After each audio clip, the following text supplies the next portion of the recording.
Žemaitijos nacionalinio parko reljefą prieš 10–12 tūkstančių metų suformavo atsitraukiantis ledynas. 20 000 hektarų plote įkurtas Žemaitijos nacionalinis parkas yra 3 upių takoskyroje.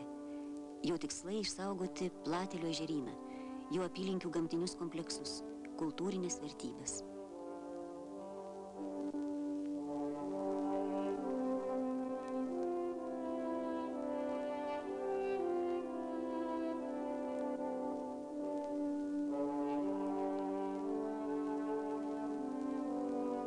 Žemaitijos nacionalinėme parke didelį geomorfologinių darinių įvairovė, gausių keimų, ozų, termokarstinių duburių. Iki 200 metrų aukščio siekiančios kalvos, trukdydamos praeiti drėgnoms oro masėms nuo Baltijos jūros, sukuria specifinį mikroklimatą. Čia daug kritulių. Dėl santykinai didelio aukščio virš jūros lygio šiuose vietose kiek vėsesni orai ir ilgiau išsilaiko sniego danga.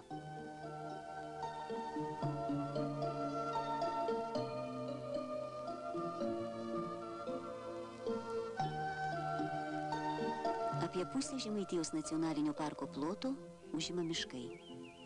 Skirtingai nuo Aukštaitijos ir Dzūkijos pušynų, čia vyrauja eglynai, Žemaitijos girių simbolis, kurių tankmėse randa prieglobstį šernai, briedžiai, kiškiai. Yra ir vilkų, pasitaiko lūšių.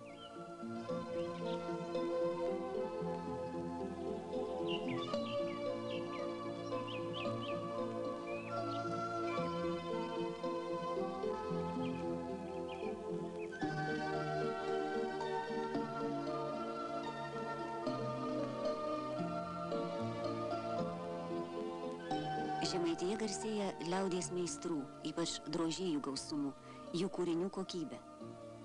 Originalus liaudies menas, turintis senas tradicijas, tai užgavėnių kaukės.